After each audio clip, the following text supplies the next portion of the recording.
You know, I never really thought that Ukraine would be the center of everybody's fascination for even a few days. Yeah. But we got a big Nothingburger to talk about, because of course we do. Let's get into it. My name is Micah Curtis. And I'm Alex Baldwin, and this Hatman wishes there was some meat on this burger. Same here. Welcome to Micah and The Hatman on Politics, live.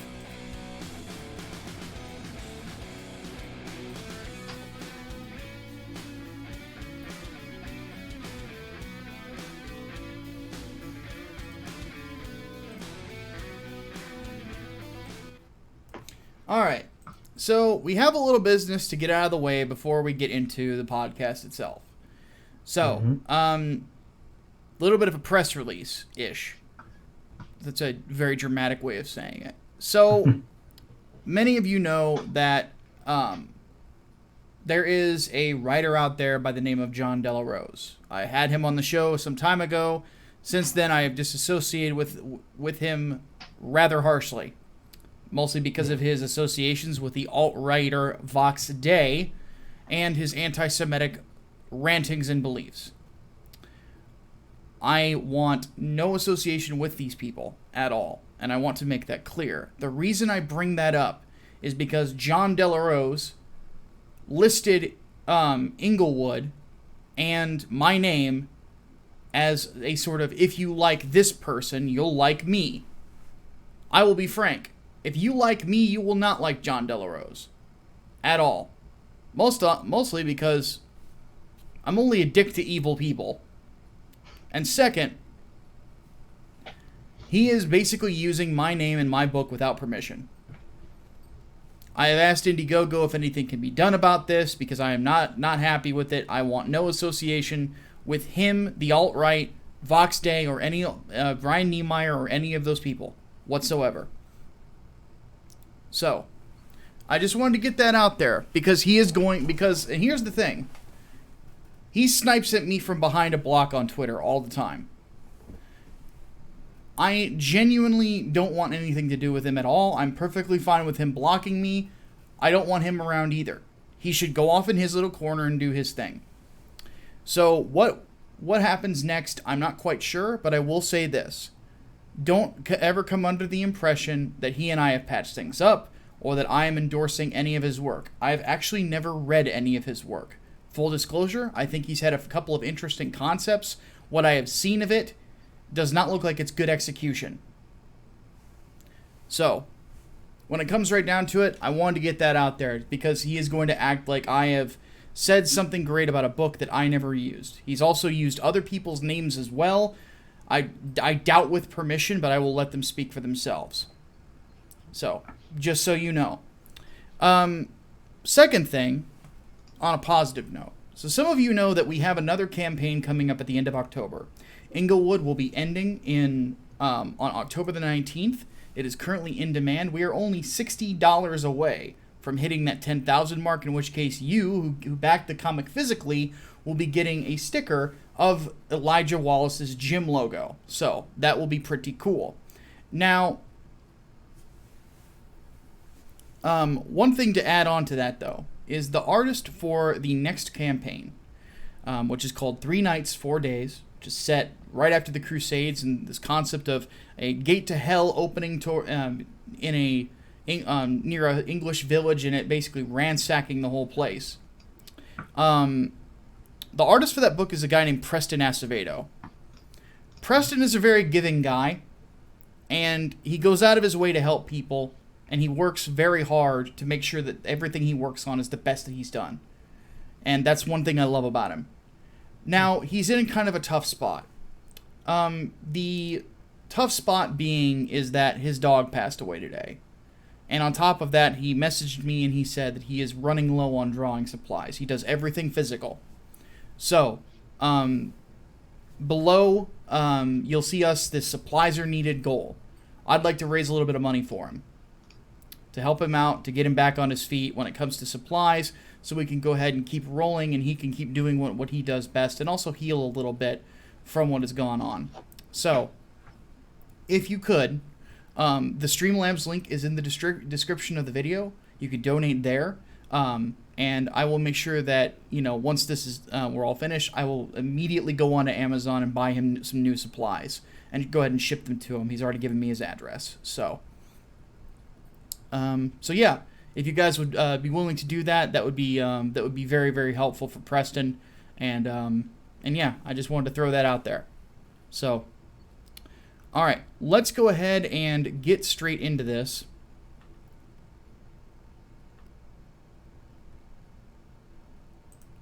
With our first topic of the day, impeachment insanity. Now, I've mentioned beforehand, and I knew it was going to happen at some point, is that they were going to start maneuvering towards trying to impeach Donald Trump. Mm-hmm. And now it looks like they were going to go for it, and now they're not going to go for it, and they can't really make up their minds. Let's just say this, because there's elements to this. We have to kind of go back to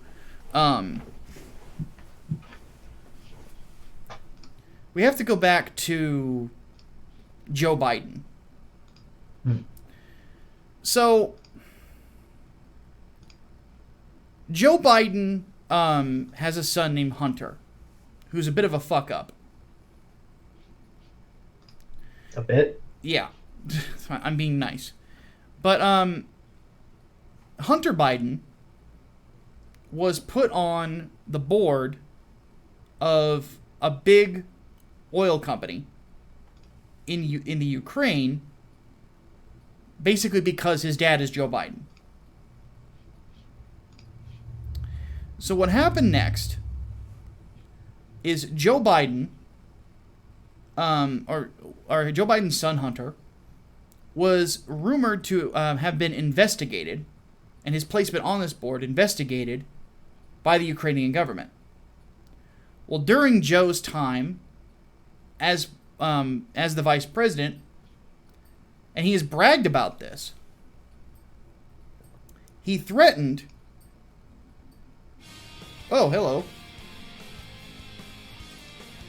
Darth Bobcat has donated $5. I'll read that in just a second. But, how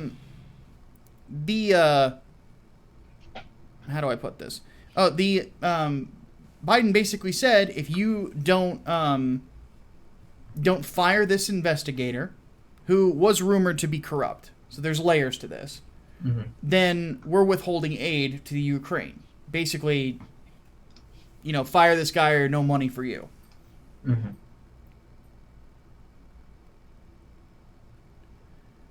So, yeah.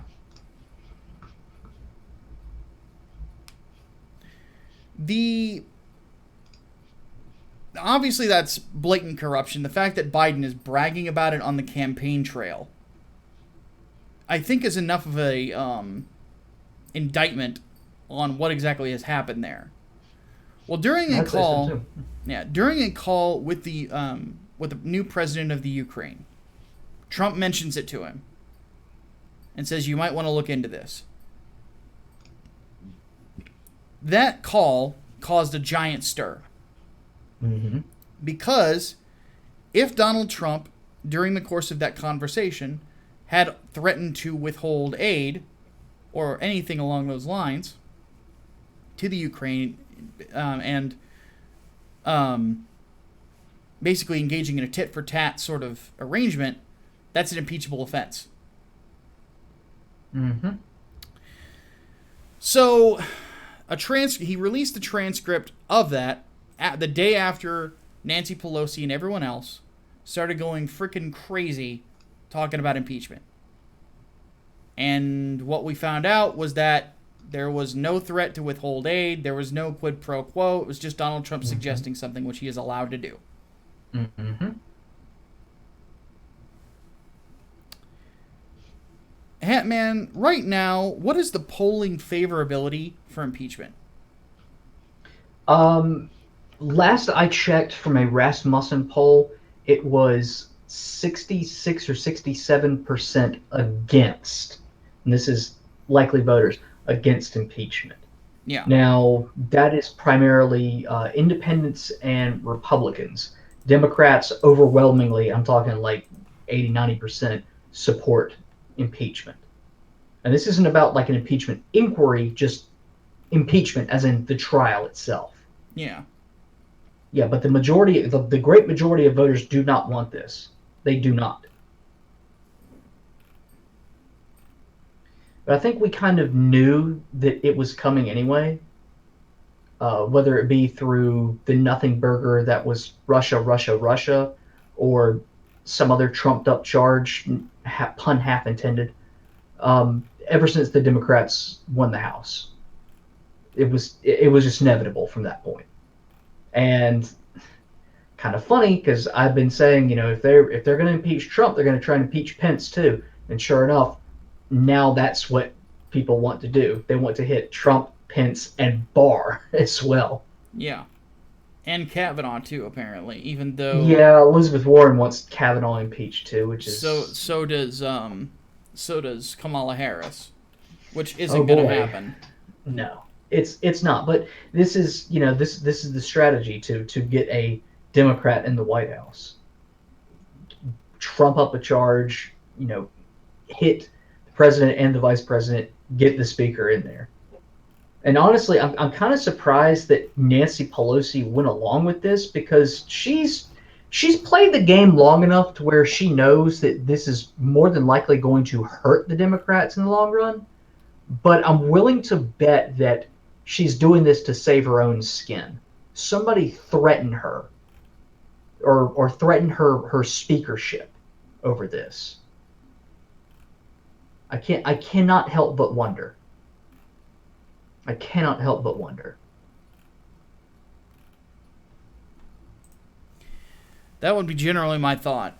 All right, let's read this donation real quick. Yeah. Bobcat says, if Trump were actually going to do something illegal, I don't even know who I'd trust to tell me at this point. It's a fair point.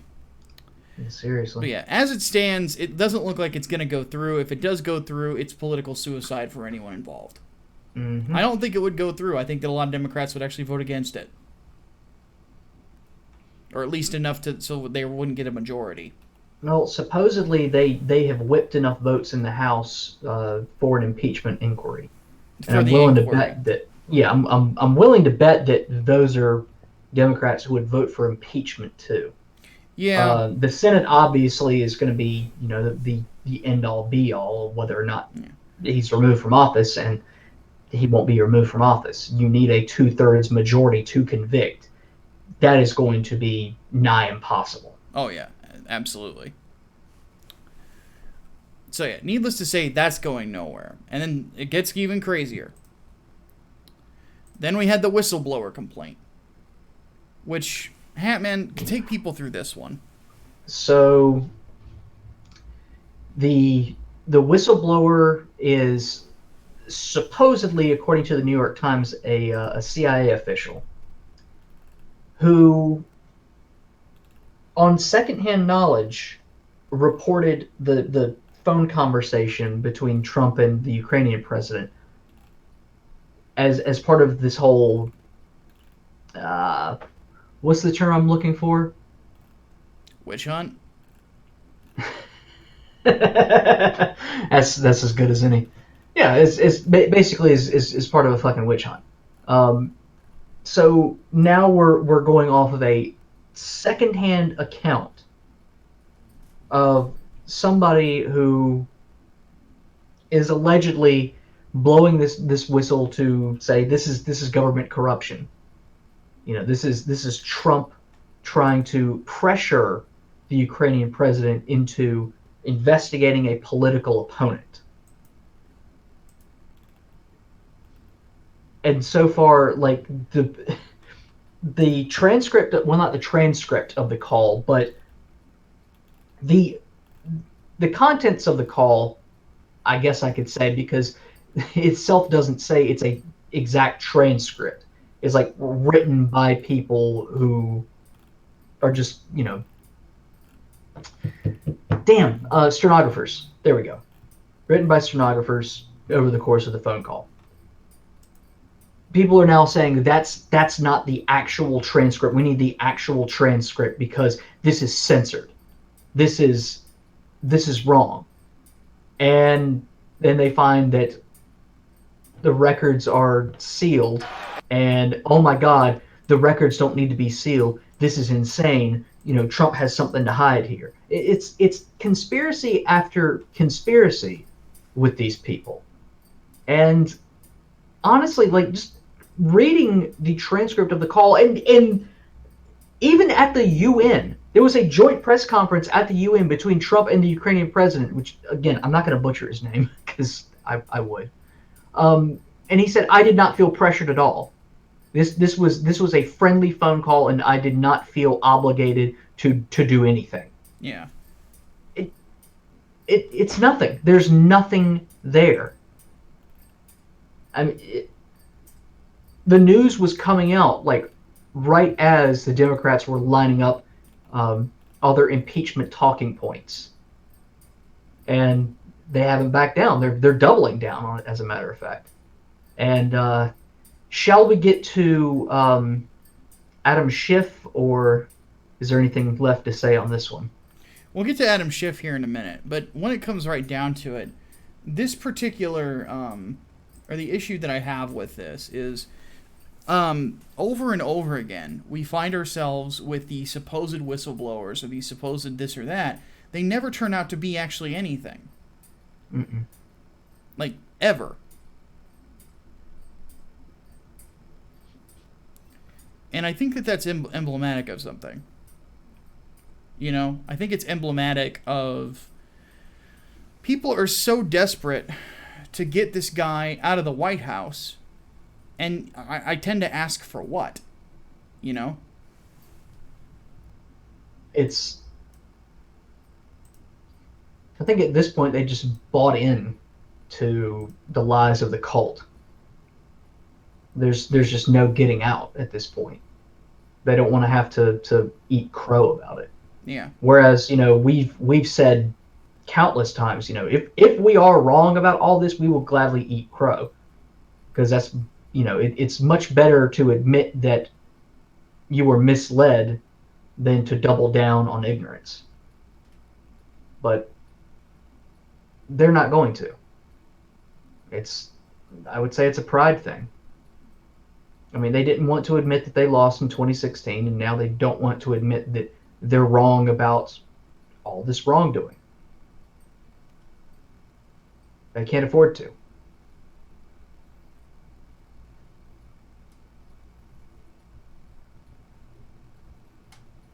Speaking of which,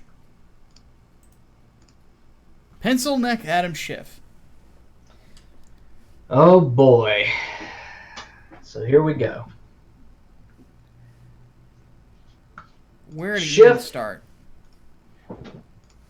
How many times has he said that he has information that Trump is directly responsible, or he has direct evidence that he is responsible for colluding with foreign powers? Way too much. And nothing ever comes about. No, nothing ever comes from it. And now he's outright fabricating evidence. Got caught doing it. Yeah, so for straight those up making up Trump quotes. Yeah, so for those who don't know, he actually, while testifying in front of the House, or rather speaking in the House, he completely lied about the contents of the transcript from Donald Trump's call with the Ukrainian president. He completely lied about it.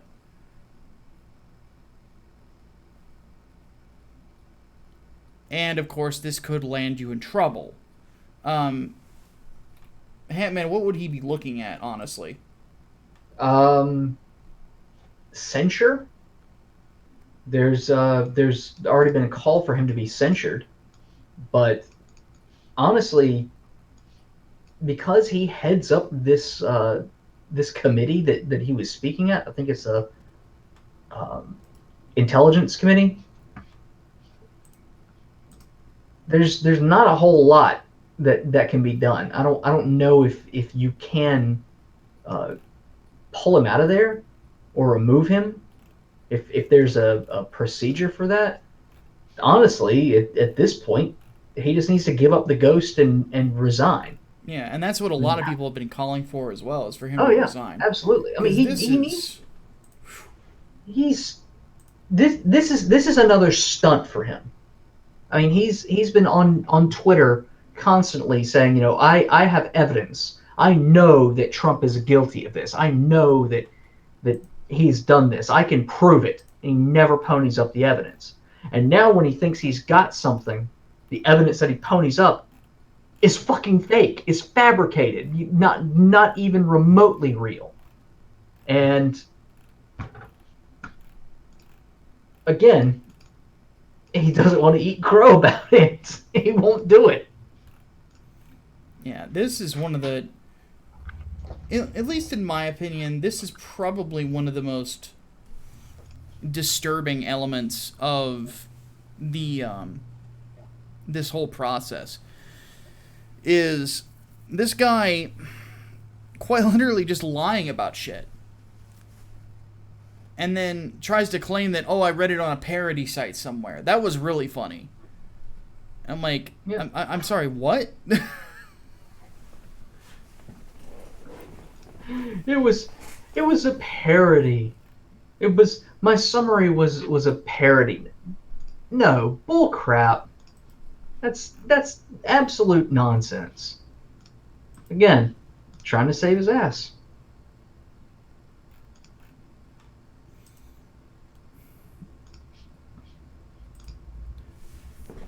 So, this is what I find most interesting about this, is that this is probably the most egregious example of the double standard that the Democrats live on. Mm-hmm.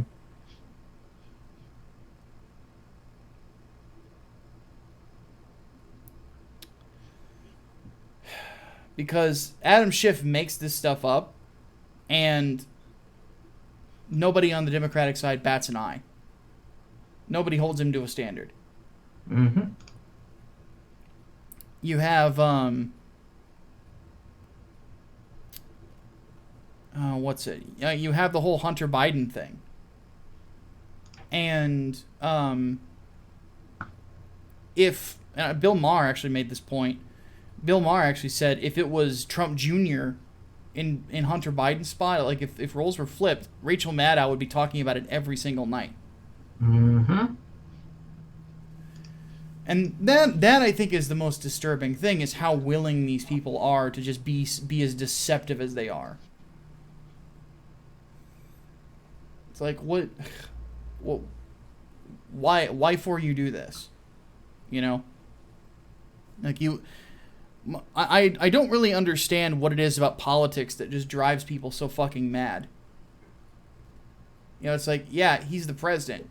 You guys have the power of the purse. That's a lot of power.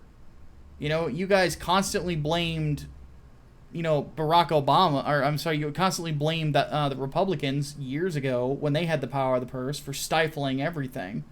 Mm-hmm. And now when you have the power of the purse, you have that same power that is so stifling, you're acting like the world is still on fire. But it's not. It doesn't make any sense to me.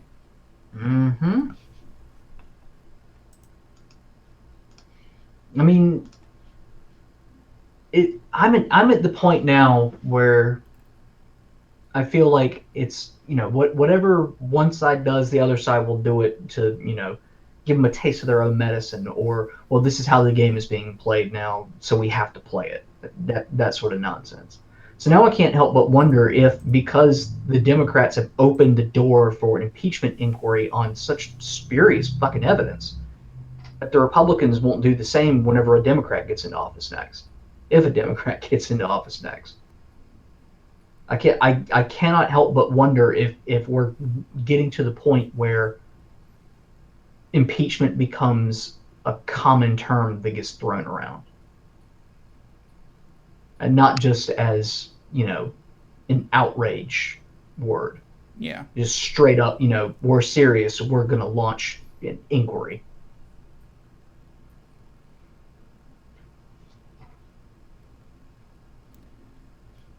It's all so ridiculous. Trump derangement syndrome, I am really starting to think is a mental illness. That should be categorized in the next, why is my brain not working? The next DSM. And I like what Tom the Fish says. Or maybe we should elect people who aren't corrupt. I agree. Or it's so easy. Yeah, I completely agree. The downside is that politics seems to attract people who are genuinely corrupt human beings. Politics sucks. Yep, we need to get that shirt up. Yeah. Though I agree with what Brian Gilmartin says. Reopen asylums. Yeah. All right. Before we move on, again, because we've had some people come in, a lot of people come in. Some of you might be wondering what this supplies are needed thing in the lower right-hand corner is. So my artist for my next comic book, which is called 3 Nights, 4 Days, his dog just passed away, and he's actually starting to run low on supplies for the work that he does. So I wanted to do him a solid and try to use this platform I have to, raise a bit of money for him, because admittedly I am flat broke at the moment. So if you guys would be willing to help out, that would be I'd be very grateful. So would he, I have no doubt. There is a link in the description for the Streamlabs. All donations that happen during this podcast is going towards that. So that would be very much appreciated. All right, let's go ahead and move on to our final topic of the day. Man, bear, pig. Again. Fucking Greta.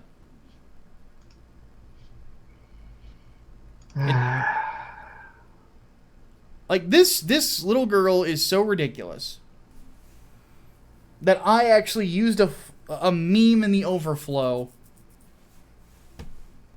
which I don't usually do.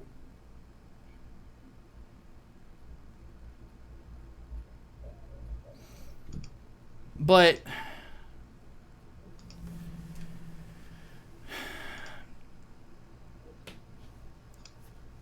what the Greta madness and all things climate change this last week has been so silly that it's ridiculous. Though I will say this, a gay man twerking to try to end climate change is kind of hilarious.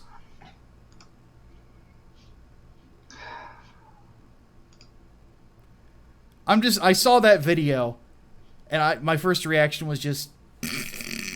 Like,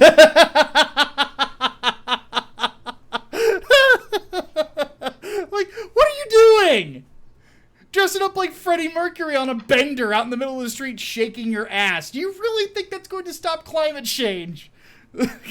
You're stopping cars in their path. What? You're making the trips longer, you dolt.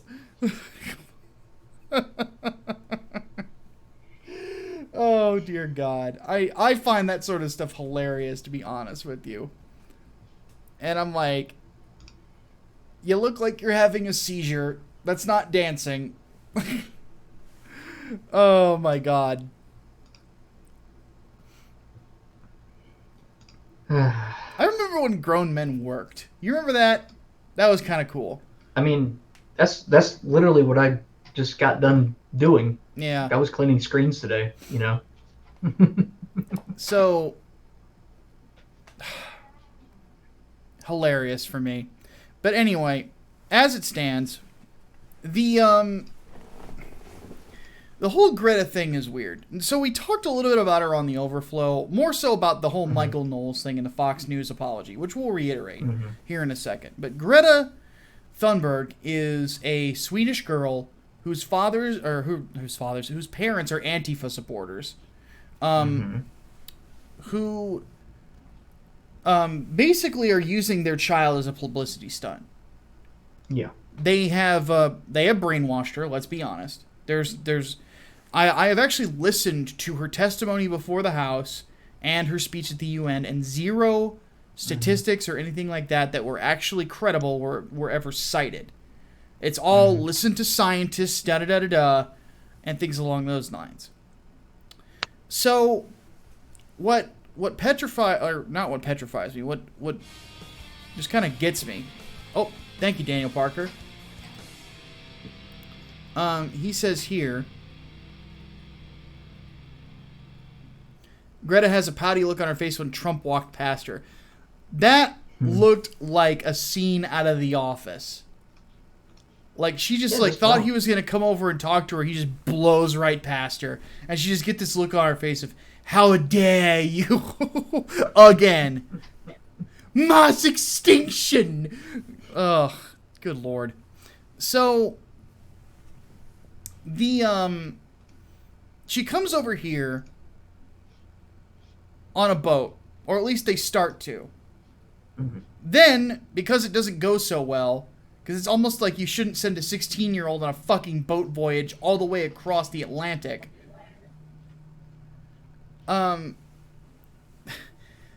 She has to stop at a different port and be brought to the United States via airplane, and they're flying her back too, neither of which are good for climate change. And then she comes over, and and people are calling for it, so I will say it. Her entire speech is, millions will die! I said the thing. We just got a donation too, but that's been the whole shtick.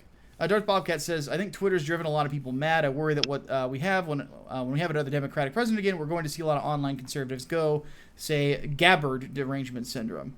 I don't know about that, but the thing with this is that, of course, nobody takes it seriously, except for the left. There's talk of her getting a Nobel Peace Prize. Mm-hmm. So let's put this in perspective for a second. She's going to get a Nobel Peace Prize for failing to sail across the Atlantic for climate change, for failing to make an impact on climate change, and for yelling at people who aren't even contributing to the problem. Because here's the thing. She also released a list of people who need to be held accountable for it. 2 countries that were missing, China and India.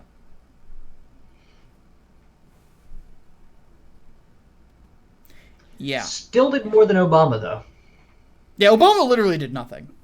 He did nothing and got awarded for it. He got awarded for being black.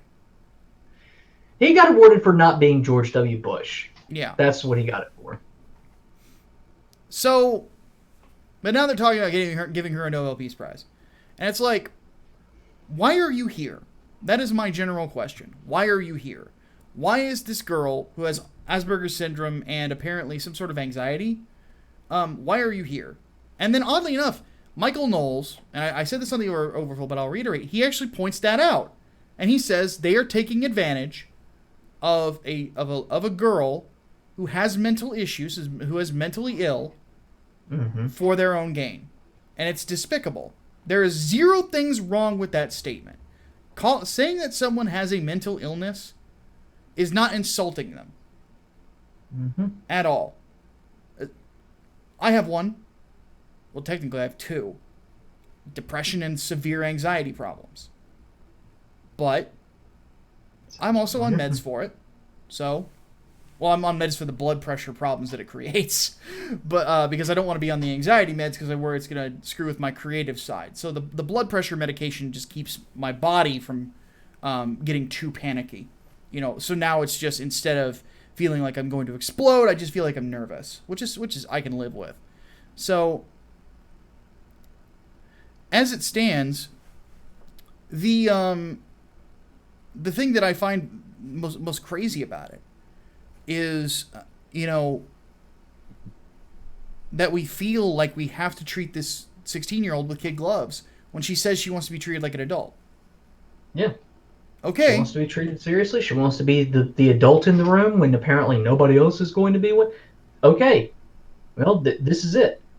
I mean, I would understand if the conversation was centralized around her parents brainwashing her and taking advantage of her, using her as a political tool more or less. Because keep in mind, she's not been in public school since age 8. She has been homeschooled. She's been educated by her parents. Like, quite literally, when I say brainwashing, that's it. Yeah. Yeah. If the conversation was framed around that, I can understand. But no, she's bought into it, and she's clearly not going to be deprogrammed anytime soon. So, in the meantime, we treat her like an adult. I don't know. I look forward to 30-year-old Greta becoming an evangelical Christian and a conservative in Sweden. That would be interesting. Crazier things have happened. Well, that's one thing. Crazier things have happened. That's a point that I've made to a lot of younger Christians. Is like most of the Christians that I've met lately, they actually started out as people on the left and were nuts. So, yeah, I just got another donation here from Senryo Kishiro. He says, Kiyoshiro, sorry about that.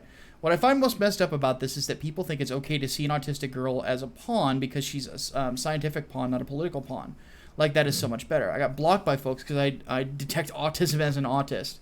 Well, and that's generally the issue that I have with it, too, is that, people who have mental illnesses shouldn't be propped up as some sort of moral anything, especially because of that. But just the simple fact that she is, somebody who has these issues, and on top of that has these parents that are basically protesting against the West, which is not responsible for the bulk of CO2 that is put into our atmosphere right now. It is just one giant pool of ridiculousness. And by the way, for any who might think that we're denying climate change or anything like that, no, there have been zero denials of climate change during the course of this podcast. No. Scientists have shown that we do have an effect on the atmosphere, but the amount of effect that we have is not completely known yet. Mm-hmm. That's a scientific fact, and that's just the way that it is. Now, what the problem is alarmism, and that's why I titled this segment "The End Isn't Nigh." The world is not ending in 12 years. It's not. No. Not unless God Himself decides to return. The world is not ending in 12 years. This is just another doomsday prophecy. The only difference is instead of quoting Revelation, they're quoting the Huffington Post. Mm-hmm.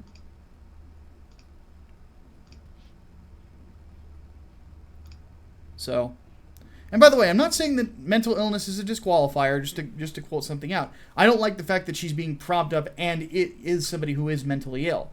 I think that and not to mention mentally ill in a child, the issue that on top of that, of course, is that she doesn't know what she's talking about. She says, listen to scientists. All right, well, where are these scientists who support you? Why are they not testifying? Why are you being propped up? Why are you here, little girl? Mm-hmm.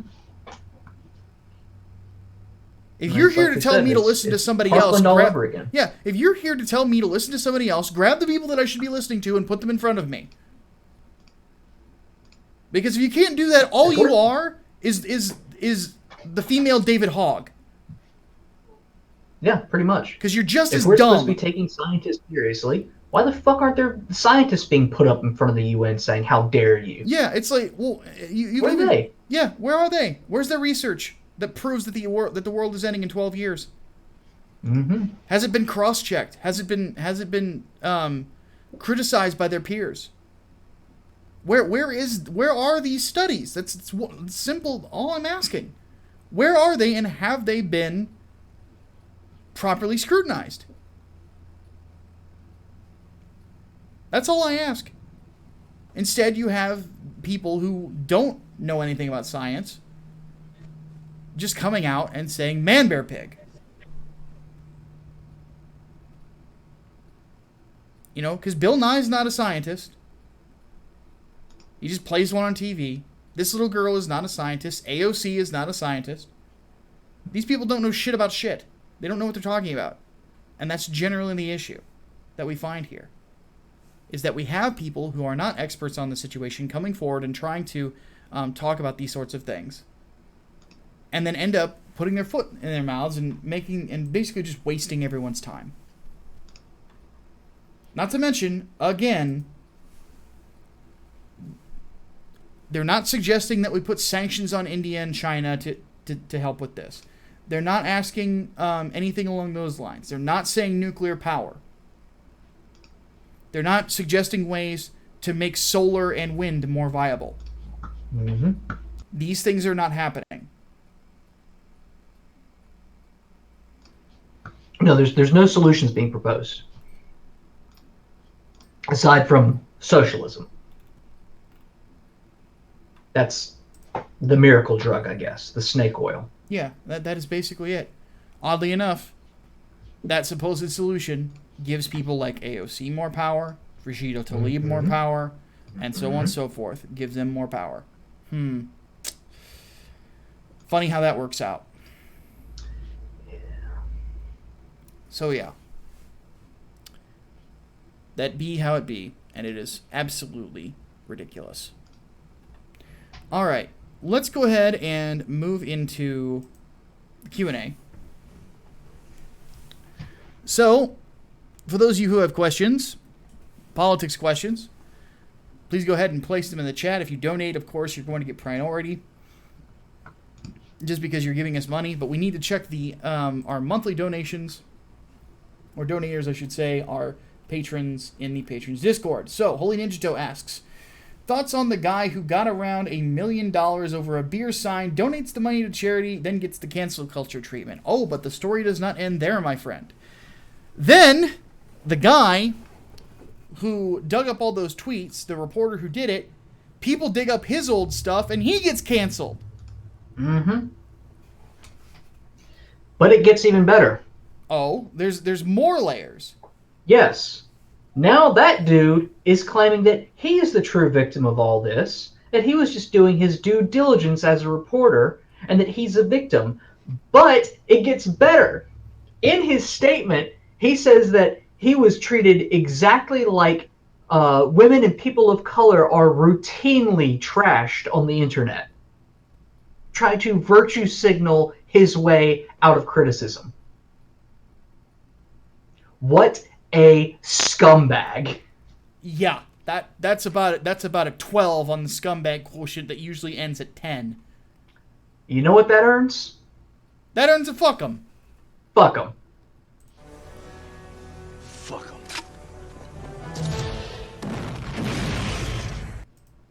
Like, I'm saying right now, cancel culture is going to destroy us all. Mm-hmm. Creator culture needs to take over. Which, by the way, I like comic books. Anyway. Seriously, of all the Cyberfrog covers, this team up one is my favorite one. It's so cool looking. Anyway, that's it from the Discord, at least that I can see. That's the only one so far. So. Let's hit the chat. Hatman, I will let you go ahead and pick one. My throat is getting dry again, so I'm gonna get something to drink real quick, and I'm gonna go ahead and take my coat off too. So I'll be back in just a few minutes.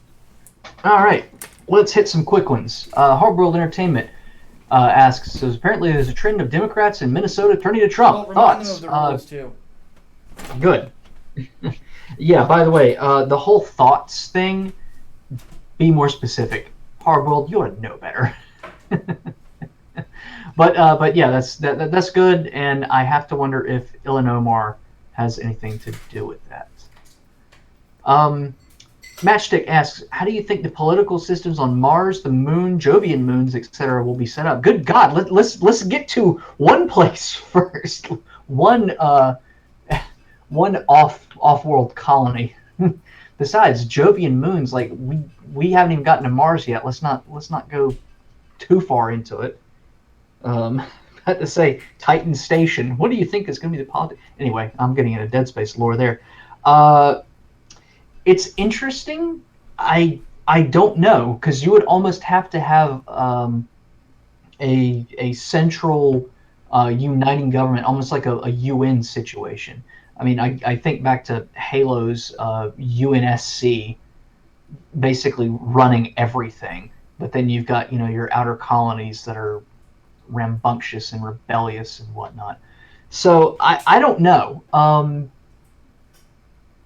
I don't know if you would be able to have any sort of situation where self-governance would be possible, at least if you were going to have some sort of connection to Earth. It'd be tough, I'd imagine. But I don't know. I don't know. I don't know if I want to think too much about that. Eclectic 1995 asked, "Why do some people peak early in life?" Well, because we can't all be Gohan. All right, I'm back. So I'm answering the question: why do some people peak early in life? Because their only schools are useful. The only skills that they have are only useful in high school. I was going to say because we can't all be Gohan, but Yeah.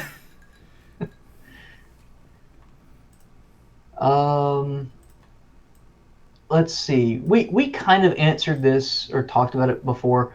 Tom the Fish asked opinions on Jordan Peterson going to rehab. We talked about that. His daughter being a shill for some all meat diet, though, that is something I'm not aware of. It's working for her though. Most of what I eat is meat. I mean, vegetables. That's most of my diet too, but I don't know about I brought meat diet, to snack on diet. for this podcast because I didn't eat lunch. We'll see. I didn't even have a Nothingburger. I've got literally less than a Nothingburger. But no, the big thing that a lot of people are realizing is that carbs in general, if you ingest too much of them, is really bad for you. For certain people and their body chemistry. For others, not so much. We're going back to the zone diet. But that's why I just am trying to completely get them out of my diet and just focus on meats, vegetables, and like for the sweet stuff, I generally just drink Mio, which is sugar free but still tastes delicious. There you go. Yeah. Oh, it's a red meat diet. Apparently. So wow, no fish? Jeez. I don't know if I could do that. That kind of sucks. I could not. I love fish too much. I like catfish. It's funny because I used to. Catfish is good. We got some good catfish. Beer battered catfish is really good. Well, I can't have beer battered catfish, sadly, but there's a batter. I'll eat it. There's a batter I can make that instead of using normal flour uses coconut flour instead, and it gives it a sweeter taste. Yeah. Coconut flour. Interesting. Yeah. You just fry it in You can bake it, or you can just, I would just fry it in olive oil. Yeah. Well, I wouldn't do it in olive oil. You have to do like canola oil. You can do canola oil too. Something that can handle high temperatures. Yeah. Canola, peanut, something like that. All right. Nathan Childress asks, "What do we think of Alex Jones suing Brianna Wu?" This is the best timeline. That's funny. I'm rooting for him. You guys have no idea how much I am rooting for him. So Hatman knows this happened. I'm pointing in the wrong direction. There we go. Hatman knows that this happened. But for those who don't know, when I was writing at Tech Raptor, Brianna Wu tried to cancel me. Yep. Over a meme. Yep. Of Martin Luther King Jr. holding up a Dreamcast and it says, "I have a Dreamcast." Called me racist for it. Yep. You want to know why she did that? Because the article in question was a response to something that Zoe Quinn had said about Tech Raptor. And by the way, Rutledge, again, fuck you for throwing me under the bus when I defended your goddamn website, asshole. Sorry. Still a little... I find it kind of funny, though. Brianna and Zoe are not... They don't like each other anymore. No. Oh, no. They have not liked each other for years, actually. That's hilarious. Since about 2015. Don't ask me how I know this, but just trust me, and look who she's following on Twitter. Just anyway, let's move along. Source 100 asks, thoughts on YouTube throttling Steven Crowder and possibly your channels. Are we getting throttled? We're not anymore. Because I complained to them about it. I'm like, I'm not showing up in people's recommendations. I'm not showing up in all this. I didn't do anything wrong. I didn't violate anything. I've had no copyright strikes. I've never done anything wrong. I'm like, is this just because of my politics? And they emailed me back and they said, no, it's nothing like that. They just said it was a channel error. Probably bullshit. It probably was because I'm conservative. But the fact the fact that I haven't disobeyed any rules, and I'm getting throttled makes no sense because I didn't do anything wrong. Mm-hmm. I haven't even done anything close to even what Crowder does. So, like, I'm pretty tame, all things considered, when it comes to the content I produce. Yeah. So. Yeah, throttling Crowder, I'm just not surprised. No, I'm not either. They're apparently throttling the Daily Wire too. Bullshit. Yeah. But no, YouTube has a clear bias, and they're not honest about it. And what's stupid about it is it's counter to, or it doesn't help them make money. Like you're demonetizing these huge channels for supposed slights, and on top of that, you're doing all this other stuff. It's they're paving the way for 2020. It's ridiculous. Mm-hmm. Oh yeah. Yep. And my whole thing that I told him is like, I don't even talk politics on this channel anymore. I talk about entertainment. Mm-hmm. Well, your main channel. That's very yeah. Yeah, on this channel I talk about politics, obviously, but no, my main channel I don't. It's different. Yeah. Because politics suck. Yeah, they do. Crystal Wing asks, all the political evil the left has done seems to come from Twitter and Facebook, and do we think that maybe the time has come to put an end to these sites? I kind of feel like it'd be a double-edged sword, in a way. Where would I go to body people? I think just the rise in social media and how seriously people take it, and how easily people can be whipped up into a furor. I think that's the problem. Though, to be honest, that's basically what the press was doing before this. And now the press doesn't necessarily have that level of power anymore. In some cases they do. But social media influencers, if you will, have sort of stepped in there. So right. Hold on. There's one we need to answer in here that I think is a bit more poignant because we're kind of going around in circles there. Is Jordan Peterson a sophist from Gojira? No. Ooh. Why or why not? Why not? His arguments are rooted within history and Jungian psychology. Things that have been tested and proven. He's very. If somebody's calling him a sophist, they don't know what they're talking about, or it's just for political reasons. I've read a lot of the psychological studies that Peterson will cite in some of the books by Jung, which are still used by psychologists today to help treat people. The whole concept of the shadow. He actually talks about that in 12 Rules for Life. And talks about it several times. He mentioned it on Joe Rogan. He does a very, very good simplistic breakdown of it on the last Joe Rogan he was on when he talks about the shadow. Almost as good as 46 and 2 by Tool.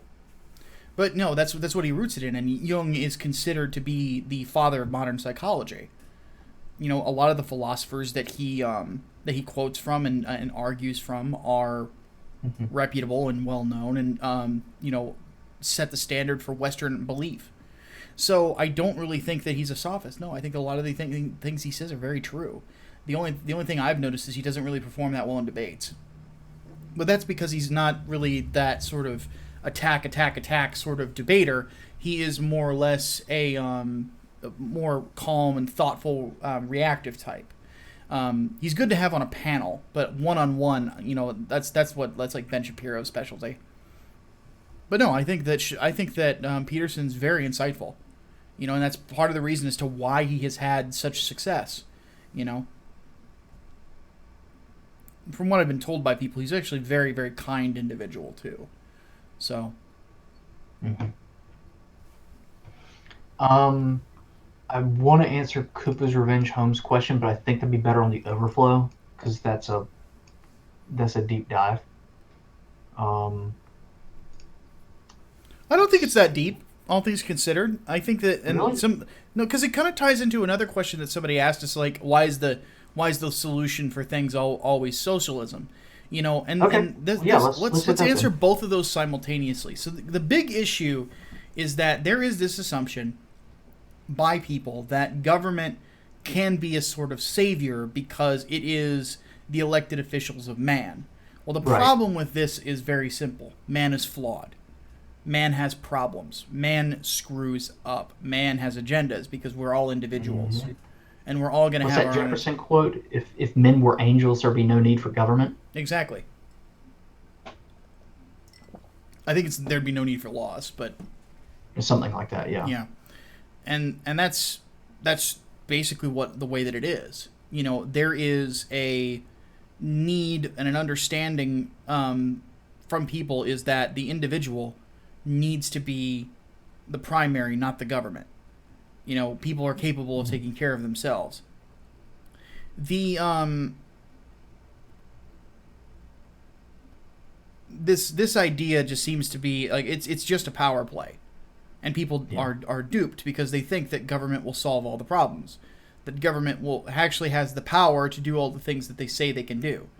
You know, if like the government can take away all your guns and no, there will be no recourse in America or things along those lines. You know, so but what the cause of it is people are substituting God with government. Quite simply, Yeah. they do that all the time. You know, the people who are the biggest socialists I ever see are also some of the biggest atheists I ever see. Mm. I don't think that that's a coincidence at all. T.J. Kirk is a really good example of that. Mm-hmm. You know, he's the biggest atheist on YouTube, and he's also one of the biggest socialists on YouTube. His arguments never really hold up. He's been trounced, I think, more than once in his arguments because he, you know, but he is under the assumption that, you know, government can take this sort of a spot and it can do all these wonderful things. No, it fucking can't. No. No. It never Again, has. it's not a miracle drug. You know, it's snake oil being sold to people. Like, yeah, the government can be good in the way that it can defend your life, liberty, and property. You know, it's good for that, for ensuring that you are able to carry out your individual liberties. That's why I don't understand why, um, you know, a lot of those people that want to um, replace God with government tend to be like libertarian socialists. Well, never That's an mind. oxymoron. Yeah, that. Mm-mm. I don't. I really don't get it. But you know, it's not an end all fix all. You know, it's not WD-40. Government is not WD-40. It can't fix most of your fucking problems. You know, climate change and shit. No, that's not going to do it. People like to use these crises as evidence of why we need to do this. Why if we were under a different situation, if we had socialism or communism or whatever, we would not be dealing with this anymore. We wouldn't have hunger. We wouldn't have unemployment. We wouldn't have the uneducated. We wouldn't have debt. Oh, All that nonsense.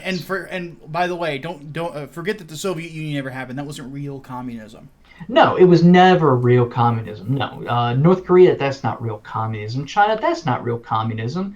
If anything, China should be the example of they realized that communism failed to the point where they moved into capitalism, but still wanted to call it communism just for tradition's fucking sake. Like that, it's madness. But no, it's snake oil. It's snake oil being sold, and just fuck it, you know, fuck it. Yeah. There is good news though. So Hatman, I need victory. What's good victory music? Um, Oh, I know. Hold on. Final Fantasy victory music. Yes, that's exactly what I thought. So Are you ready for the good news? Good news? I like good news. I like good news too. Chad, are you ready for good news? Let us know before I do this. Because this is very good news. It is kind of hilarious, actually.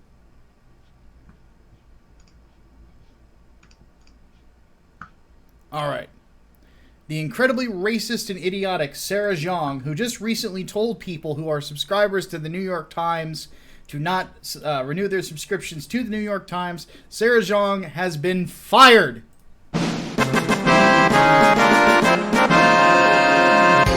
She apparently, according to them, left in August, but let's be real, trying to save face. Also, fuck her. Yeah, fuck them. Fuck them.